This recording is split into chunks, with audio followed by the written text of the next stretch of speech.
Iya. Iya, Mbak.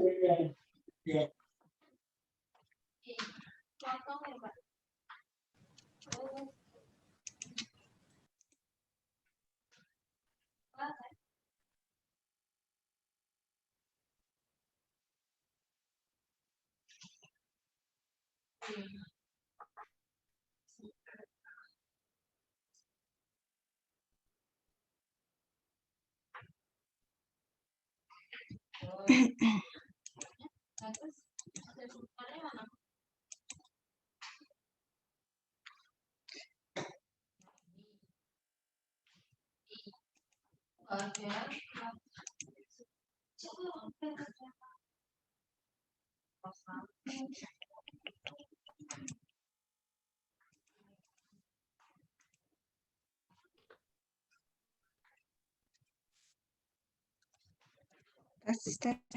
Bisa terdengar suara saya, teman-teman? Bisa, Bu. Nah, Oke. Ya, siap. Ada yang masih pakai baju dinas?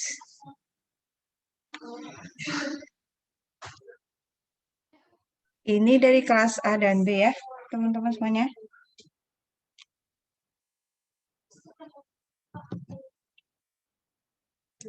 Kelas A. Coba kelas A, yang mana kelas A?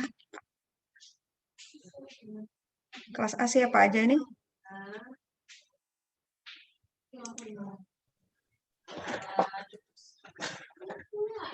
Kelas Siap, A. saya Abu.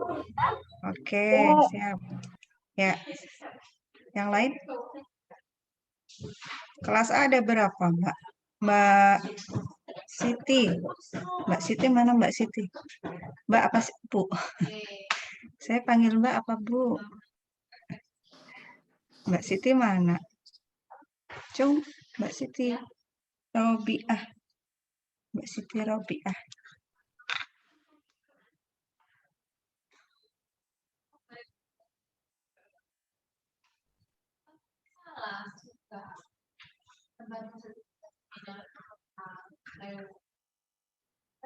Mbak Siti Robiah sudah.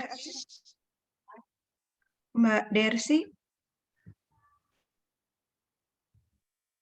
Mbak Siti Robiah dan Mbak Dersi. Monggo menampakkan diri. Mbak Siti Robiah lagi dinas sore, Bu. Oh, dinas sore. Sibuk. Oh, ya.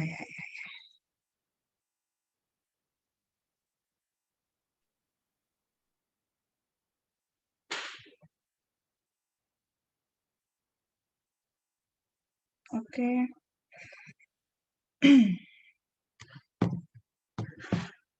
Sudah 23 partisipan.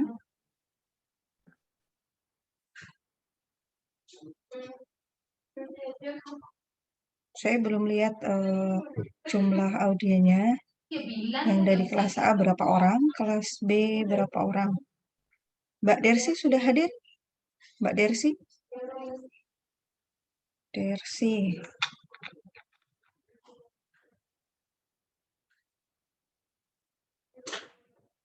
baik Pak.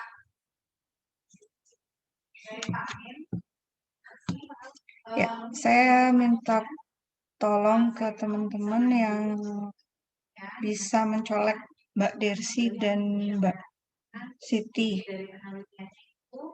Monggo dicolek dulu karena ini kan berkaitan dengan tugas mereka untuk jadi PJ sehingga bisa menjembatani komunikasi antara saya dan tim manajemen stres dengan teman-teman di alih jenjang.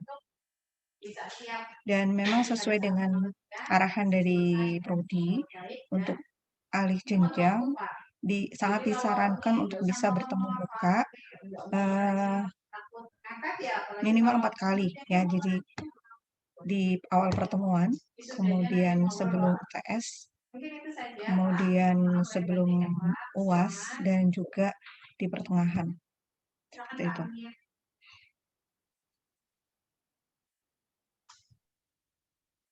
Mbak Siti berarti izin ya. Ini Siti Marhamah. Oh ya, Mbak Dersi baru gabung. Untuk kelas B, jadwalnya memang hari Rabu ya, tapi kemarin saya berhalangan hadir. Jadi sengaja saya satukan hari ini biar sekalian nanti untuk penjelasan RPP-nya jadi tidak 2 kali ya. Nah, biar nanti ada persepsi juga dengan kita semua ya. Kalau kelas A, ada yang tahu jumlah yang ikut elektif manajemen stres ada berapa? Ada yang tahu?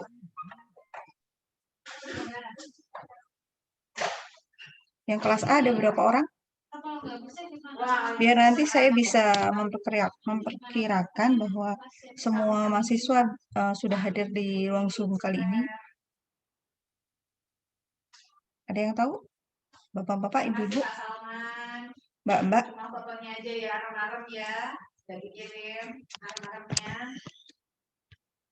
Nggak ada. Sedang proposal.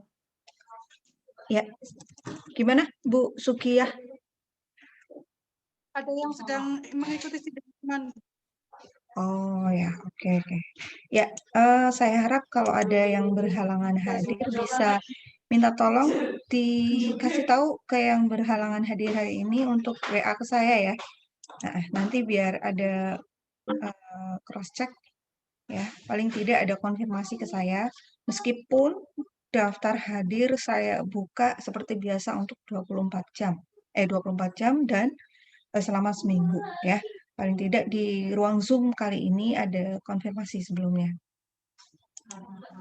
Oke, selanjutnya dari kelas B, Mbak Dersi, sudah tahu anggotanya berapa? Yang dari kelas B. Ya, Bu. Mbak Dersi. Berapa orang, Mbak, yang ikut manajemen stres?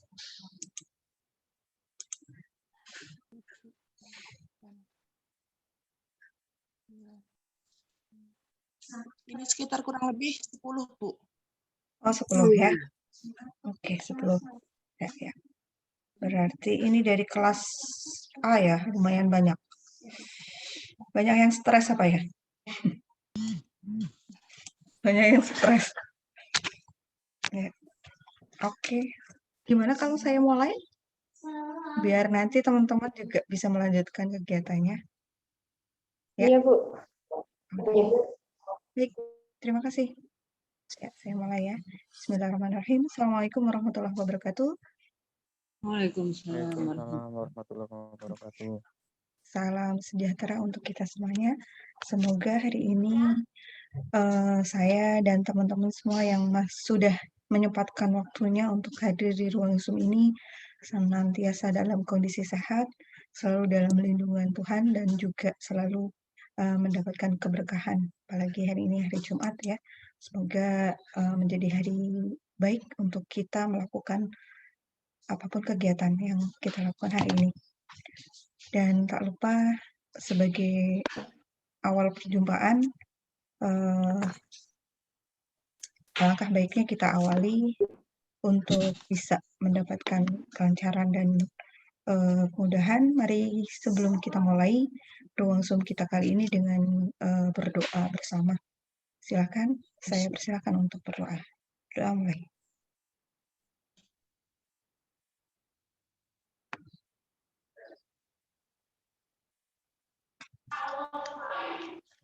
Baik, terima kasih. Teman-teman semuanya, mohon maaf sudah mengganggu waktu aktivitasnya di sore ini. Mungkin ada yang sudah di rumah, sudah dengan kondisi istirahat ya, setelah seharian beraktivitas. Ada juga yang masih harus menunaikan kewajibannya dan tanggung jawabnya di tempat kerja masing-masing. Semoga permintaan kita hari ini, saya hari ini untuk bisa gabung di ruang Zoom tidak mengganggu aktivitas teman-teman semuanya. Ya, ada Pak Pramudianto ini masih kelihatan ngambil obat ya, Masya Allah luar biasa. Ya, Sore Ibu. J, Jadi semangat maaf. Pak. Semangat ya, semangat. Iya, Insya Bu. Allah. Ya namanya juga manajemen stres. Nanti kalau kehadiran ruang Zoom ini malah jadi bikin stres, mendingan dibubarin ya. Oke, baik. Untuk teman-teman semuanya, pengen ngobrol banyak sih sebenarnya. Kenapa teman-teman kok pengen mengikuti elektif manajemen stres gitu ya? Ternyata perawat juga stres ya? Stres nggak sih? Stres banget, Bu. Stres banget. Aduh, stres banget. Ya. Wah, nanti bisa ini.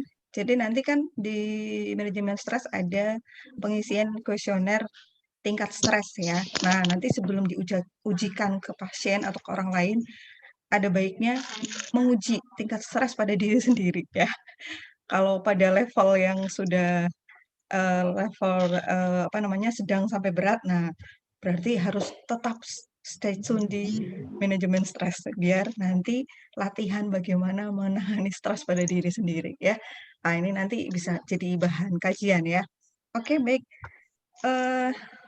Mungkin tidak akan berpanjang lebar. Tujuan saya mengumpulkan teman-teman hari ini adalah untuk menjelaskan RPP ya sesuai dengan RPP yang sudah saya bikin. Nanti sudah saya upload ya.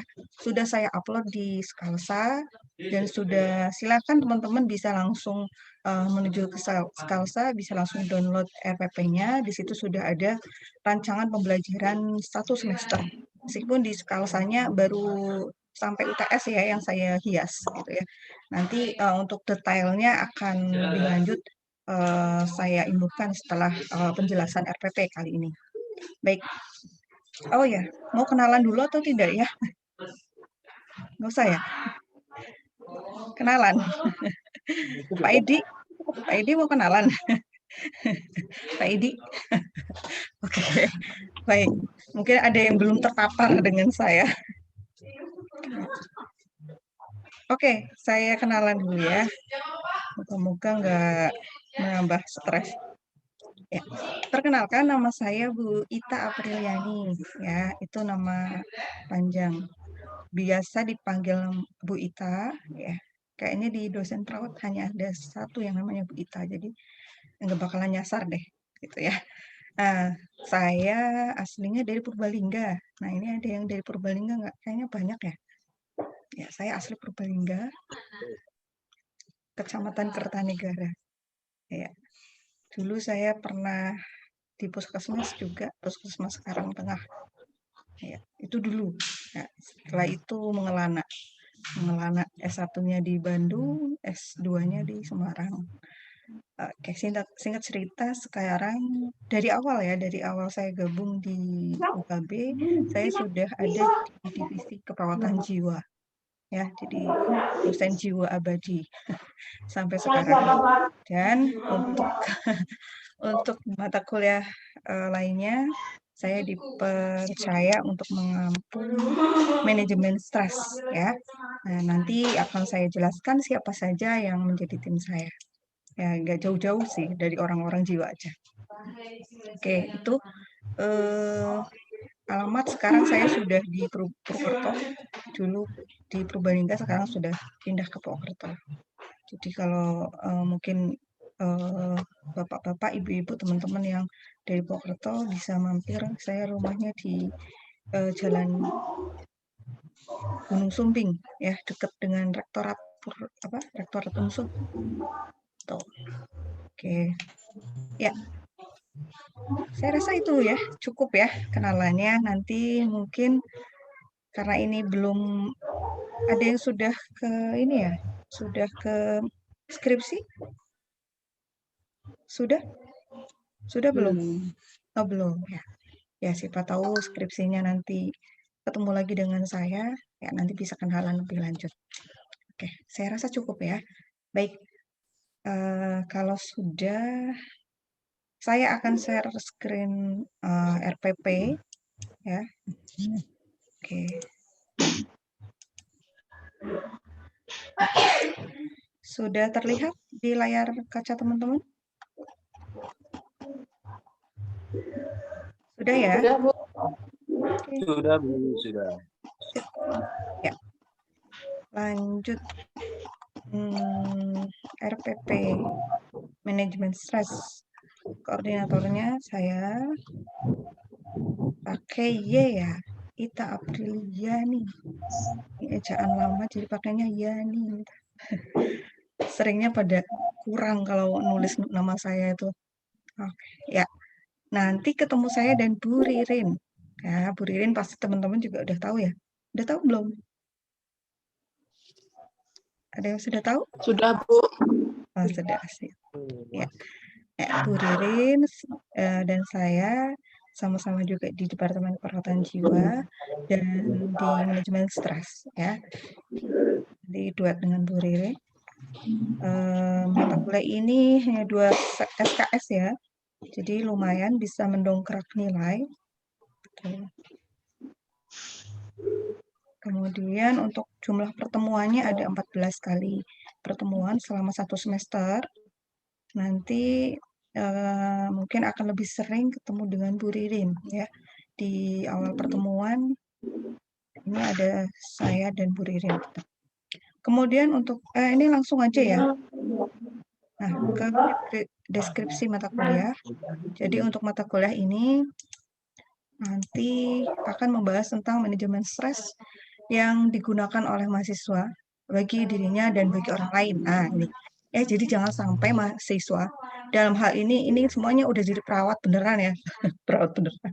Perawat yang sudah bekerja. Nah, ngomong-ngomong saya juga kemarin menemui bahkan sedang menangani. Ini masih saya pantau. Jadi ada perawat yang stres, bahkan saya analisa dia sudah masuk ke depresi.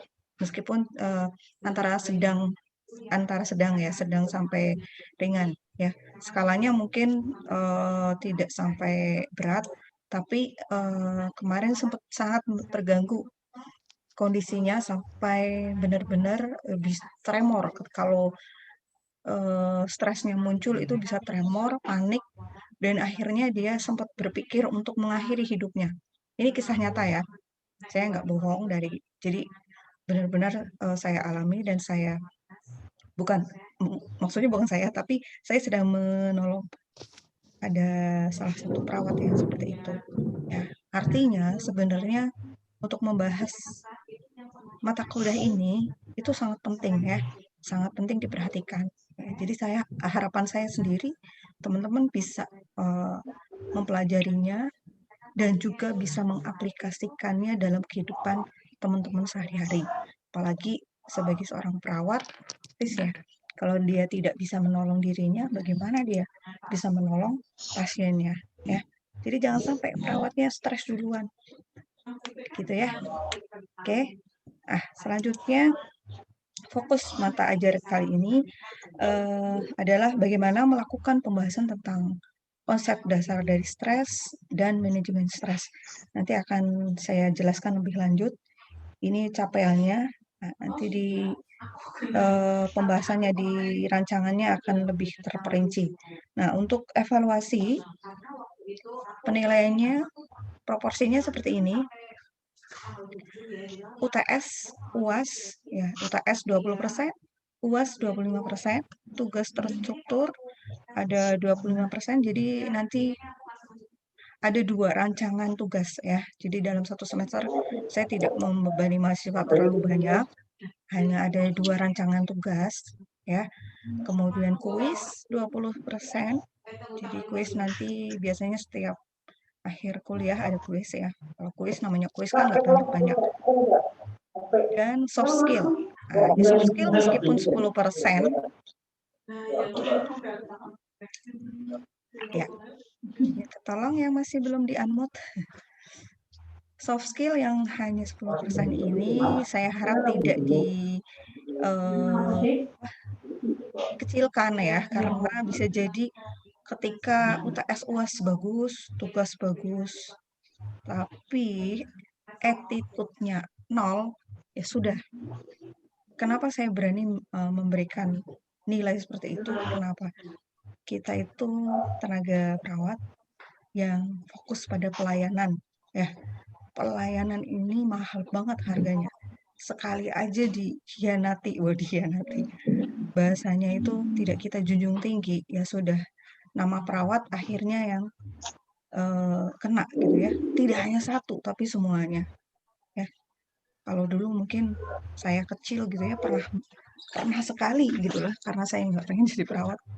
Kenapa?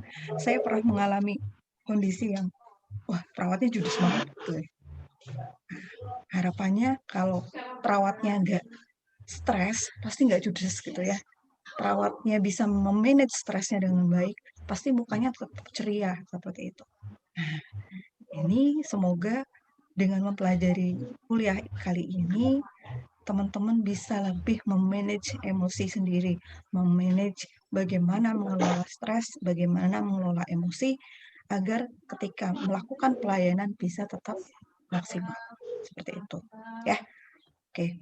Baik. Nah, jadi sekali lagi saya tekankan pada soft skills kali ini. Jadi kenapa ya? Ini menjadi sangat penting karena apa? Karena memang mau tidak mau ya, kita memang harus tampil maksimal ya, tampil ramah, tampil sopan, meskipun itu di ruang Zoom seperti itu. Dan ya dalam satu tahun ini, ya, saya sering menjumpai beberapa mahasiswa yang mungkin dari attitude-nya juga kurang bisa membawa diri ya, walaupun sedang dalam kondisi Zoom. Paling tidak ini menjadi salah satu catatan buat saya, buat teman-teman dosen juga, dan juga pastinya buat teman-teman mahasiswa ya, dimanapun berada, attitude-nya tetap harus dijaga seperti itu.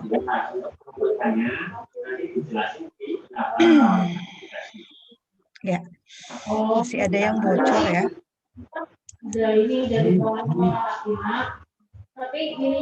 Pramudianto, Pak Pramudianto, Pak Aryuda, minta tolong. Mas Bernowo, tolong diingatkan itu Mas Yuda.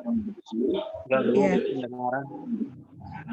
Iya, nanti suara saya kalah ini. Iya, kalau ini suara saya terlalu lembut ini. Terlalu lembut. Pak Pramudia, mohon dicolekin teman-teman. Dari Hasmawan, Bu. Bentar. Oh ya udah.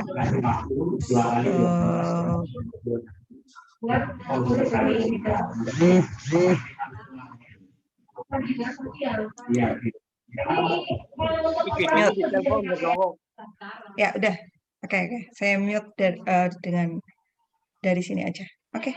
Saya lanjutkan ya, teman-teman. Baik. Untuk soft skill ya. Untuk soft skill tadi 10%. Nah, selanjutnya referensinya ini nanti teman-teman bisa lihat ada beberapa referensi, dan ini salah satunya karena ini kaitannya dengan peningkatan mutu dan juga indeks penelitian dari dosen.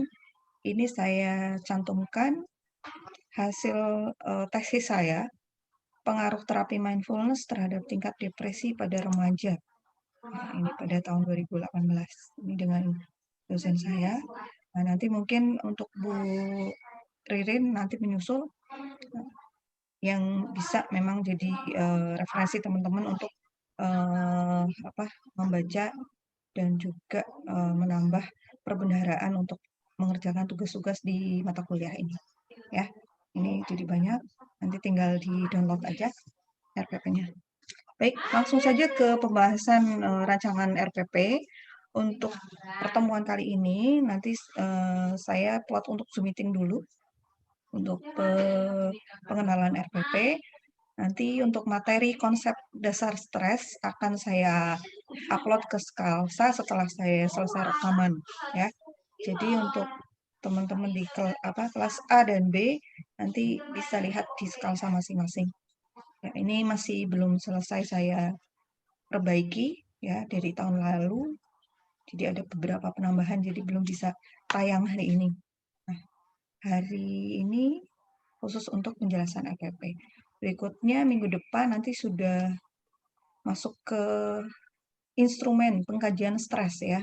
Kalau sudah mengetahui konsep dasar stres, nanti kita akan mengenal instrumen pengkajian stres ya. Jadi nanti banyak sebenarnya. Ada HARS, ada DAS, ada juga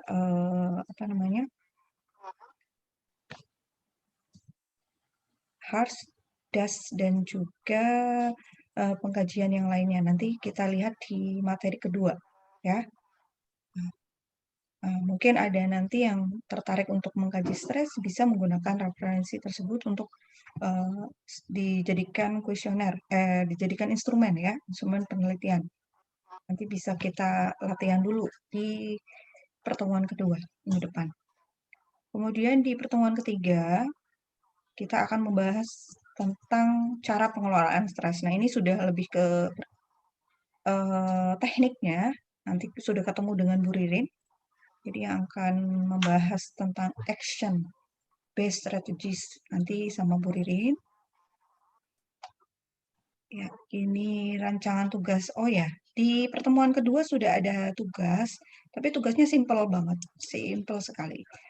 Hanya latihan mengkaji stres pada 3 orang profesi yang berlainan. Ya, mungkin kalau teman-teman ketemu di rumah sakit berarti bisa mengkaji stres pada tenaga farmasi atau mungkin pada OB atau mungkin tenaga gizi seperti itu. Nah, nanti gimana melihat itu? Jadi menganalisa, oh ya, walaupun tidak bisa menjudgment ya, karena kan memang hanya 1-2, hanya beberapa beberapa orang. Jadi 3 orang saja. 3 orang profesi. Ya, 3 orang dengan profesi yang lain yang teman-teman temui di sekitar teman-teman ya. Ya, boleh di keluarga boleh ya, tapi dengan 3 profesi yang lain yang berbeda. Oke. Jadi hasil pengkajiannya nanti dianalisis sendiri sesuai dengan teori di awal pertemuan. Ya. Untuk lengkapnya, teman-teman bisa lihat di rancangan tugas 1. Ya, di rancangan tugas 1 nanti pengerjaannya saya kasih waktu. Ya, saya kasih waktu untuk 3 hari. 2 pertemuan ya. Nah, ini juga. Nah, ini yang kedua ini ya ini nggak usah saja nggak apa-apa. Rancangan tugas 1 ini juga masih. Jadi pertemuan kedua dan pertemuan ketiga ini sudah masuk ke ini ya, ke teknisnya. Oke. Berikutnya di pertemuan keempat akan membahas tentang perception based strategies. Jadi bagaimana mengelola stres dengan memanage persepsi kita atau cara pikir kita. Kemudian di pertemuan kelima coping strategi ya, coping strategi. Mungkin teman-teman masih ingat manajemen coping mekanisme. Nah, ini di sini juga nanti akan kita bahas. Selanjutnya manajemen performance stress. Ini juga masih dengan Bu Ririn ya. Ini Bu Ririn karena dulu Bu Ririn pernah meneliti ini juga. Mohon maaf, bisa izin break dulu? Ada azan ya? Oke. Ya. Yes. Ya. Kita break dulu.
Oke, baik, saya lanjutkan ya teman-teman.